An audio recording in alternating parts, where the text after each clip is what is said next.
Brené Brown, Daring Greatly: How the Courage to be Vulnerable Transforms the Way We Live, Love, Parent, and Lead. Whether it's a parent scolding you for doing something wrong, or your boss publicly calling you out on making a mistake, we've all had feelings of shame at one time or another. In fact, shame seems like an inherent part of the human condition. But did you know that shame is actually very harmful and stops us from living to our full potential? In this book, you will find out what exactly shame is and where it arises from. You will discover how it engenders a feeling of unworthiness and how it is endemic in our culture. You'll also discover the cure for feelings of shame: vulnerability. Vulnerability means the willingness to openly admit failures and weaknesses, and it will help you build up resilience to feelings of shame and be happier with what you have. If you then manage to build a culture of vulnerability at work, at school, and at home, you'll rid those places of shame and find that it results in more creativity, more engagement, and healthier families. Blink number 1. Shame is the fear of social disconnection. It's only human, but harmful nonetheless. We've all experienced shame, and most of us know that shame is triggered by our perception of what others think of us. But to truly understand how shame works, we need to look at a basic human need for connection, love, and belonging. As social animals, we're wired to seek the company of others. Belonging to a group has always been crucial to our survival. In the Stone Age, for example, group members would attack any intruders to protect each other. This need is so strong that social disconnection causes real pain, one that neuroscience has shown is reinforced by our brain chemistry. So what's behind our feelings of shame? The belief that we're not worthy of the love, connection, and belonging that we need to survive. And if we feel this way, whatever we do or accomplish in our lives will not be enough to satisfy that basic need. The relationship between shame and worthiness can be observed, for example, in those instances when we show other people something we've created, such as an essay we've written or a painting we've made. Often we attach our self-worth to the way others respond to our creations. The result? We fear they will be criticized or even rejected. Clearly, shame is harmful to us. It stops us from trying, causing us to disconnect from others. Shame makes us shy away from putting ourselves out there, whether it's presenting our work, expressing our feelings, or trying something new. If, however, we have a sense of our unconditional worthiness, we'll be courageous when it comes to taking a chance. In her research, the author discovered that shame weakens our ability to believe we can improve ourselves. Other researchers also have found that shame leads only to negative, destructive behavior. In blunt terms, shame has zero positive effects. So although it's only human to feel shame once in a while, the adoption of shame-related behavior in our society is worrying. Blink number 2. Shame is part of our current culture, and it promotes a fear of unworthiness, of never having or being enough. In a world pervaded by social media, we're constantly presenting ourselves and our lives to the public. We share our holiday pictures, the number of friends we have, or our professional accomplishments for everyone to see and to envy. Such envy often leads to a feeling of scarcity that we've all felt occasionally, perhaps as we listened to a friend's exotic adventures, or as we gazed longingly at the things we could never afford. This is our never enough culture. We live in constant fear that we're not, or we don't have, enough. The traumatic events of the recent past, for example 9/11, random acts of violence, and natural disasters, have shaped today's never-enough culture, and its effects are observable not only in larger society, but in our families, workplaces, and schools. When we cannot heal, a fear of scarcity takes over the function performed by post-traumatic stress. Rather than overcoming the trauma by processing it, which requires vulnerability, we try to numb the fear by seeking to acquire more things and to be more. The root of this behavior is the false belief that accumulating things or endlessly improving ourselves will shield us from the uncontrollable misfortunes of life. This never-enough thinking kickstarts a cycle of comparison, shame, and disengagement. For instance, we compare ourselves with Hollywood stars, models, millionaires, even with ourselves from a romanticized past. Such comparisons are usually based on standards we can't possibly live up to. The comparison triggers shame, representing our fear of not being enough, and thus unworthy of human connection. Shame leads to our disengagement. We stop trying to improve ourselves because we believe we can never be good enough anyway. So feelings of shame and disconnection are rife and harmful in our society. But how can we leave this destructive path? In the next blinks, you'll find out about ways to overcome shame by embracing your vulnerability. Blink number 3. Vulnerability is the core of all emotions, and by no means a sign of weakness. If you ask people what they think of vulnerability, probably very few of them would consider it positive. We've been raised in a world where being vulnerable is associated with failure and disappointment, while success and strength are considered more important than connecting with our feelings. But if we analyze what vulnerability really is, then we arrive at entirely different conclusions. First, vulnerability is neither good nor bad. Rather, being vulnerable simply means you have the capacity to experience emotions. And though we often associate vulnerability with dark emotions like fear, grief, or sadness, vulnerability is in fact also the root of our positive emotions, love, joy, empathy, and so on. For the author, vulnerability means uncertainty, risk, and emotional exposure. You might love someone, for example, and in doing so expose yourself emotionally. But you can never be certain that they'll reciprocate, thus you risk being rejected. Like any other feeling, love entails vulnerability. Second, allowing yourself to be vulnerable shows strength and courage, not weakness. If we expose ourselves, it means we make ourselves vulnerable. It also means, though, that we're being courageous. It's much easier to avoid all possibility of failure than to take a risk. For example, the author was extremely fearful of speaking publicly about her research, terrified of exposing herself to the audience. But by doing it regardless, and thus embracing her vulnerability, she was being courageous, not weak. We all want love and connection in our lives. What we must fully understand is that such positive feelings are rooted in our vulnerability. If we can accept this fact and embrace our vulnerability, we can use it to our benefit in both our private and professional lives. Blink number 4. Instead of ignoring our vulnerability, we should embrace it to improve ourselves and our relationships. Vulnerability is commonly understood as a negative quality, yet it's an essential quality of being human, an integral part of who we are. So how can we deal with our inherent vulnerability in a positive and constructive way? Simple. Embrace it. Embracing our vulnerability can help us to learn and develop both professionally and socially. In terms of our social development, embracing vulnerability allows us to both experience our emotions authentically and be empathetic, enabling us to connect with others. Just as you'd appreciate others being open and honest with you, your vulnerability and willingness to share your feelings and thoughts will be received positively. Indeed, the moments we feel most connected to others are usually those in which we opened up to someone and experienced their empathy. In terms of professional development, it's only by taking risks and daring to expose our work and ideas to external criticism that we can improve ourselves. If you practice only what you know you're good at, you of course avoid the risk of failure, but you also miss out on a potential new experience. Failing means that we're learning something new. But what if you don't want to embrace your vulnerability? If you ignore your vulnerability, or if you're simply unaware of it, you might end up increasing it. As one study demonstrated, people who believed themselves to be invulnerable to the persuasive power of advertising were, in fact, the most susceptible to it. Participants claiming to be unaffected by commercials responded more to them than those who acknowledged their own suggestibility. Clearly, vulnerability is nothing we need to combat, but instead a central part of our emotional lives. If we acknowledge its existence, vulnerability can become a positive instrument. Shame, on the other hand, is a common way in which we try to combat our vulnerability. So in order to embrace vulnerability, we must first learn how to rid ourselves of shame.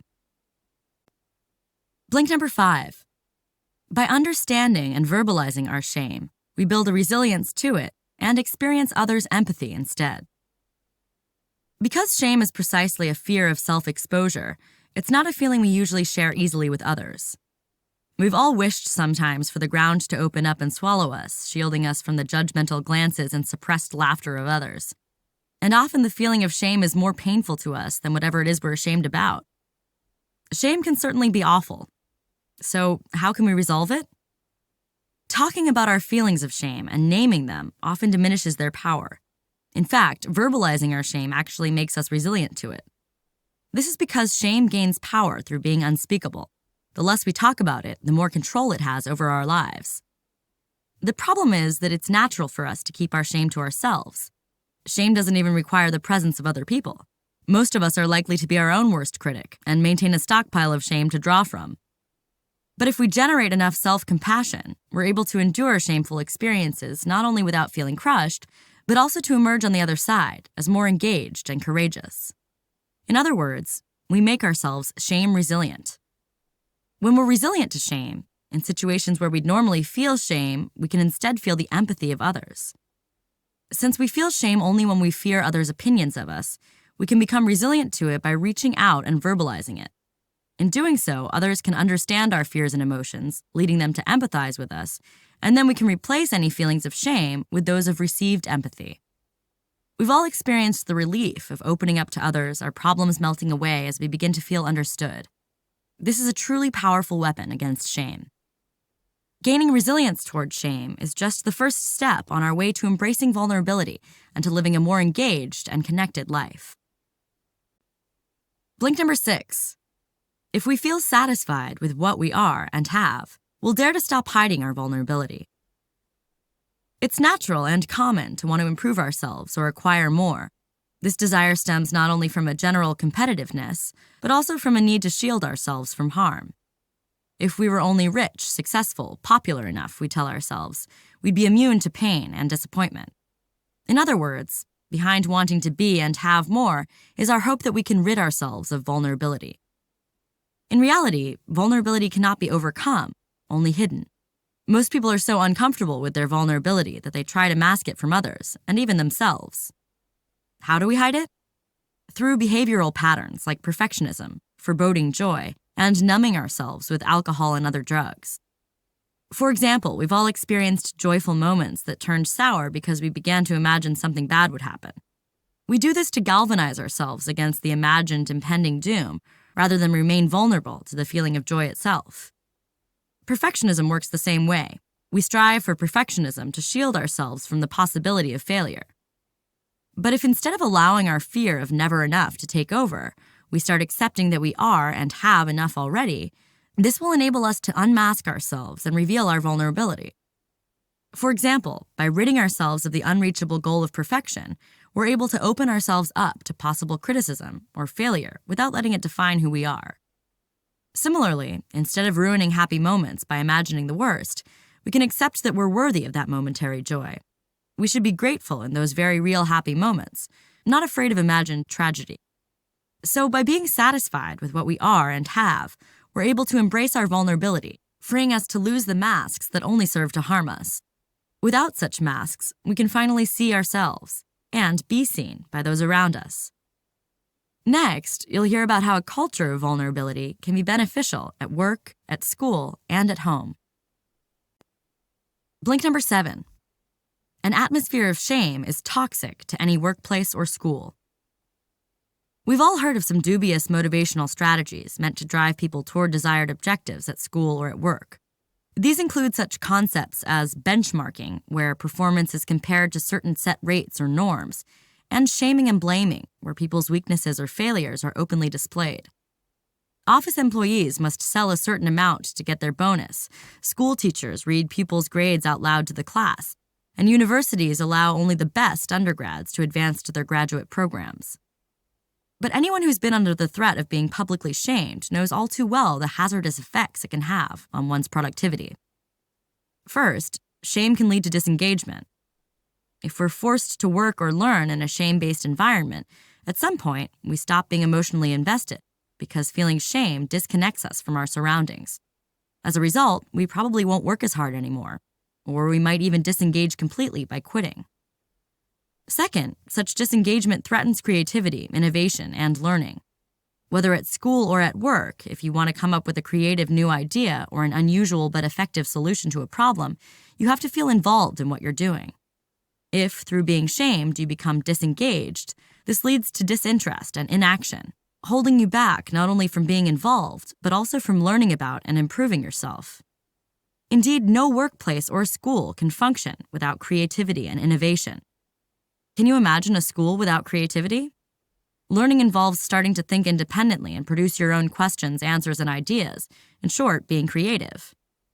And business can't function without innovation, creating new products, adapting old ones for a fickle, ever-changing marketplace.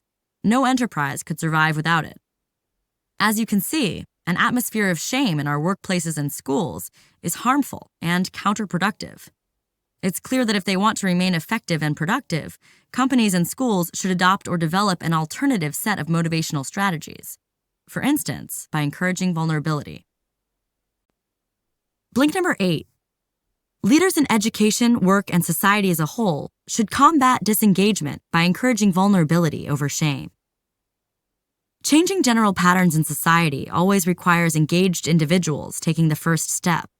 Whether influential employers or managers, teachers or parents, they can all play their part in introducing a culture of vulnerability into our society. There are symptoms of shame culture in almost every workplace or school. You might have heard, for example, of extreme cases in which employees' failures were displayed publicly in the office. In one incident, company employees were shamed into trading offices, and other methods of public humiliation have been used too. However, these behavioral patterns can be transformed so that people are encouraged to accept their vulnerability. Such a culture of worthiness and openness toward vulnerability can combat shame-based problems, and if we learn to engage our own vulnerability, we can transfer the same values and concepts to our workplaces, schools, and families. The power to embrace vulnerability on a professional and societal level lies in the hands of leaders, those in responsible and influential positions, and by doing so, they can rehumanize education and work. For instance, if you're the head of a division, you probably have more possibilities to shape the behavioral patterns of that division and thus combat shame than other employees do. And it's in your best interests to do so. The success of your whole division, and thus your success, will be connected to every change that you encourage. Furthermore, if you, as a person of influence, express problems you're experiencing or ask for help, this can create an atmosphere of trust in which vulnerability is not frowned upon, but instead used to improve the working and learning environment. Work, family, schools, all these places suffer from symptoms of shame and disengagement, but they can be turned around by a culture of worthiness and by embracing vulnerability. Blink number 9. Engaged and involved parenting in a shame-free environment will help children develop a sense of their worthiness. We want only the best for our children, so if we wish for them to lead engaged, connected lives, we have to teach them the underlying principles of worthiness and vulnerability. Firstly, we must consider that children experience shame as trauma. Shameful incidents early on in children's lives can influence not only childhood, but the rest of their lives too. Just think about times when you felt shame in your own childhood. Are they still vivid to you? On the other hand, if children don't experience shame, they feel worthy because they are loved unconditionally and sense that they belong. Family should be a place where we can truly be ourselves. For our children to grow up with a deep-rooted sense of worthiness and know that they're good enough as they are, they need a shame-free home environment. It's far easier for them to learn to love themselves if they are loved unconditionally by their families.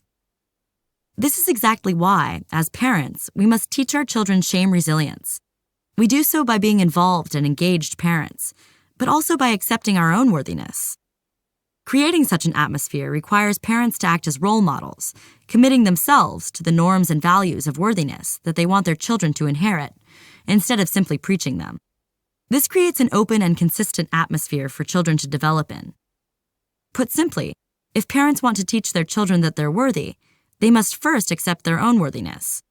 No child can inherit a quality from a parent that the parent does not actually possess. These principles of good parenting, being engaged and establishing a culture of worthiness, not shame, are just one part of a much bigger picture. If you act on these principles in everyday life, you and those around you, friends, family, and colleagues, will benefit from it and lead better lives. Thanks for listening to our Blinks to Daring Greatly by Brené Brown. The book argues that to live a shame-free life, we must learn to love ourselves unconditionally and to rely on our inherent worthiness when interacting with friends, family, and colleagues. In doing so, we dare to be vulnerable because failure and rejection cannot diminish our sense of worthiness. By embracing our vulnerability, by putting ourselves out there and being engaged, we can establish deeper relationships with others and change our private and work lives for the better.